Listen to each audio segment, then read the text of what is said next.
Sean bienvenidos a un nuevo video informativo para el mundo de la botánica, presentado por el equipo 9. En esta ocasión les presentaremos algunas enfermedades que desarrollan las plantas. Primero, nos centraremos en la carencia de nutrientes. Esto lo podremos observar en las hojas y tallos de las plantas. Las principales causas por las que pudiese existir una ausencia de nutrientes sería por la ausencia de nutrientes en el suelo donde se encuentra nuestra planta, por el exceso de otro nutriente o por la existencia de un nutriente antagónico, y por el pH del suelo. Pero primero debemos saber cuáles son los nutrientes que las plantas necesitan para poder vivir. Estos se dividen en dos grupos, los que serían los macronutrientes y los micronutrientes.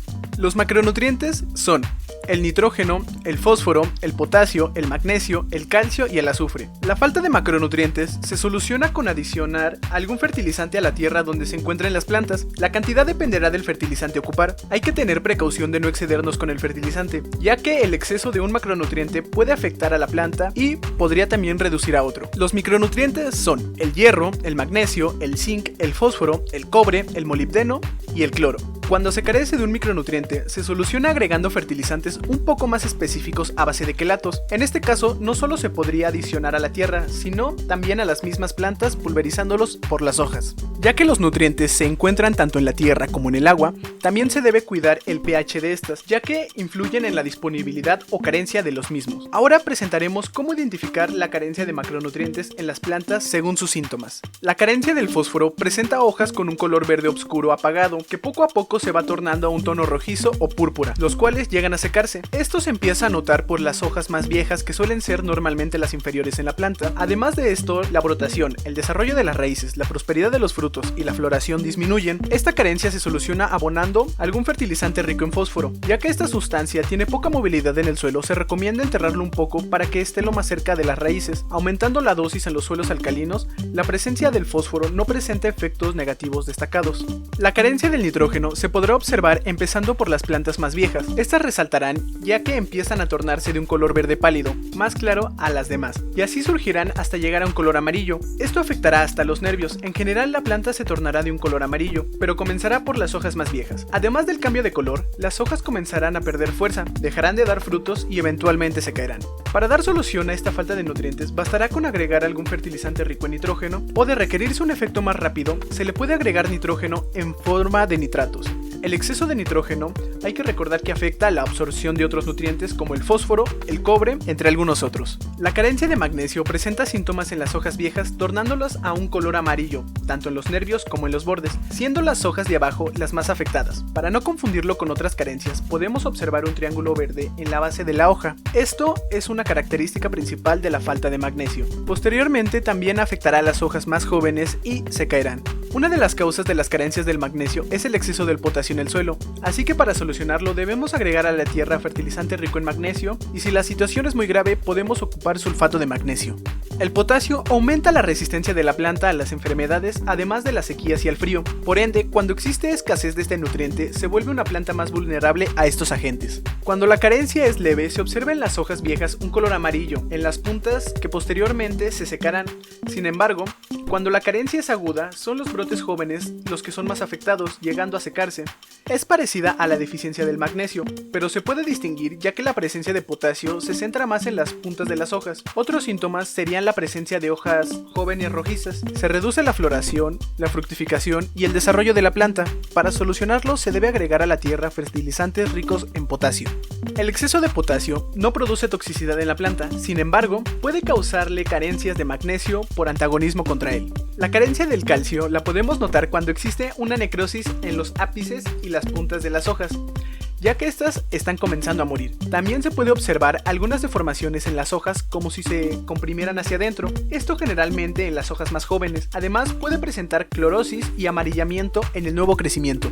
Como esta carencia ocurre mayormente en suelos ácidos, basta aplicar enmienda de caliza molida a una dosis de unos 150 a unos 200 gramos por cada metro cuadrado, enterrándola en la tierra labrando. La carencia de azufre se presenta en forma de una clorosis general, con las hojas más claras hacia la parte superior de la planta. Sin embargo, como esta carencia es muy parecida a la del nitrógeno, es difícil saber con exactitud cuál es la carencia. En algunos casos se debe llevar a realizar análisis para saber exactamente cuál es la carencia. Se soluciona aplicando enmienda con azufre en polvo sobre la tierra. Bueno, en este momento, ahora pasaremos a centrarnos a la carencia de los micronutrientes.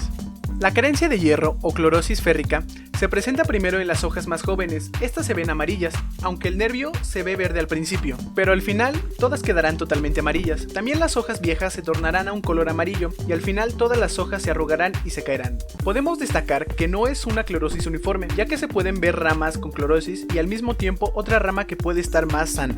Antes que darle una curación, es mejor prevenir esta carencia. Si el pH del suelo no es favorable para la planta ácidos fólicas o calcifugas, es mejor no plantarla. La cura más eficaz en dado caso es dar a la planta quelatos de hierro. La carencia del magnesio presenta síntomas parecidos a la del hierro, por lo que puede dar algún tipo de confusión. Presentan hojas amarillas cuyos nervios permanecen verdes. Se puede diferenciar de la carencia del hierro al ver los nervios, ya que a diferencia de la carencia del hierro, esta presenta una aureola verde alrededor de los nervios. Pero cuando hay carencias fuertes, terminan amarillando toda la hoja. Para reparar esto se debe aplicar quelatos de magnesio a la tierra. La carencia de zinc se da sobre todo en árboles frutales y sobre todo en las hojas más jóvenes. Los entrenudos se acortarán en los brotes formando rosetas de hojas amarillentas, pequeñas y estrechas. Las hojas más viejas aparecerán bronceadas y se caerán fácilmente. Para mejorar esto, aplicar quelatos de zinc en la tierra. La carencia de cobre es una de las más difíciles de diagnosticar. En las hojas jóvenes se aprecian manchas cloróticas amarillas, pero poco específicas, y siempre aparecerán primero en las hojas jóvenes y activas. La tonalidad verde azulada de las hojas constituye el principal síntoma para poder observar esta carencia, aunque en los cítricos se presentan más por manchas y resquebrajado en la corteza de los frutos. Para mejorar esta carencia, la aportación regular de cobre por medio de tratamientos fúngicos cúbicos bastaría para enmendar esta deficiencia.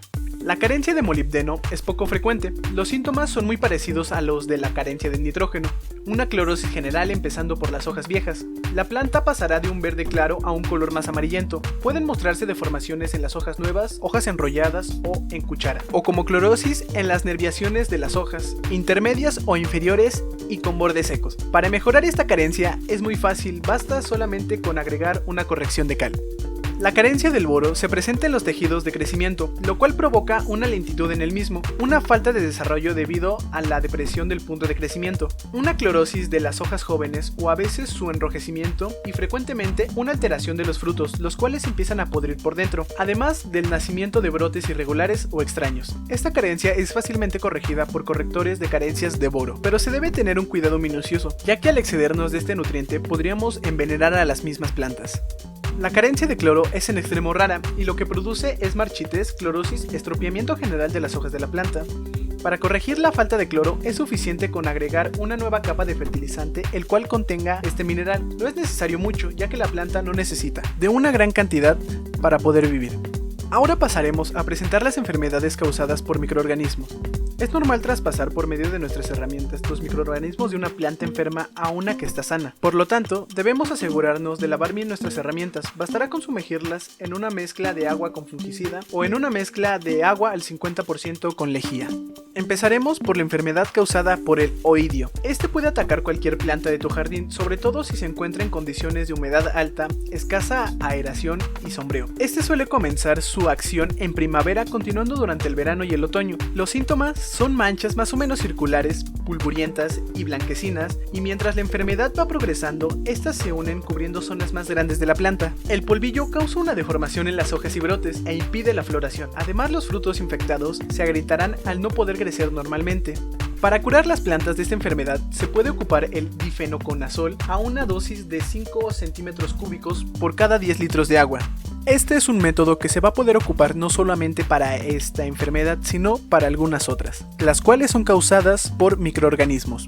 La roya es una enfermedad causada por hongos de difícil curación y aparece en primavera y otoño. La roya puede ser negra, marrón, amarilla o naranja. Esta es fácil de identificar porque se presenta una serie de bultos de color naranja en la parte trasera de la hoja y adelante se pueden ver manchas amarillas. Las hojas atacadas terminan por caer y la planta termina debilitándose.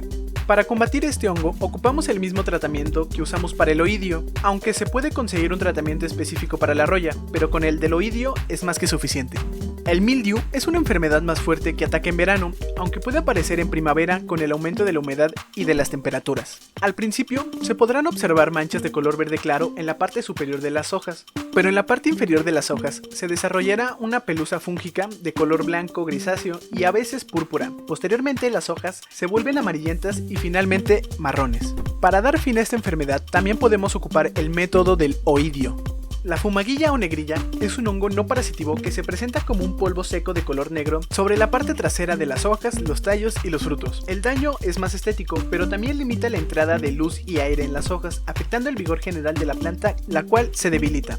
Este hongo se asienta sobre la melaza que es producida por los pulgones, cochinillas, las moscas blancas, etc. Para eliminarlo, primero debemos eliminar la melaza donde se acentúa este hongo y posteriormente retiraremos todo rastro del hongo con un chorro de agua a presión. Se pueden ocupar líquidos especiales en este proceso para, además de curar, también prevenir un posible brote. La botrytis es un hongo que parasita flores, frutos, hojas, tallos secos y los mata. Este hongo es capaz de vivir en cualquier tipo de material vegetal, ya esté vivo o muerto. Genera pudredumbre blanda llamada pudredumbre gris, viéndose primero una marchitez de los órganos afectados. Estos se observarán de un color amarillento o verde pálido, y si miramos un poco más a detalle, se verán los vasos de color negro en la base de las hojas y de los tallos. En condiciones de humedad favorables se podrá observar fructificaciones de los hongos en forma de diminutos arbolitos de colores grisáceos de aspectos pulverulentos. Cuando el ataque en los tallos progresa, muere la planta. En ataques leves solo se producen muertes parciales de la planta. Para controlarlo es mejor prevenir, ya que sus ataques son muy agresivos y se propaga con rapidez, así que debemos controlar la humedad excesiva. Se deben eliminar todas las partes afectadas, llevándose un poco de la parte sana.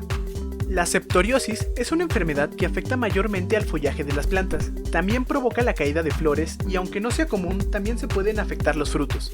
Esta enfermedad es transmitida por hongos, los cuales crecen en condiciones de calor y humedad. La septoriosis afecta primero a las hojas de la parte inferior de la planta y al avanzar se traslada hacia la parte superior.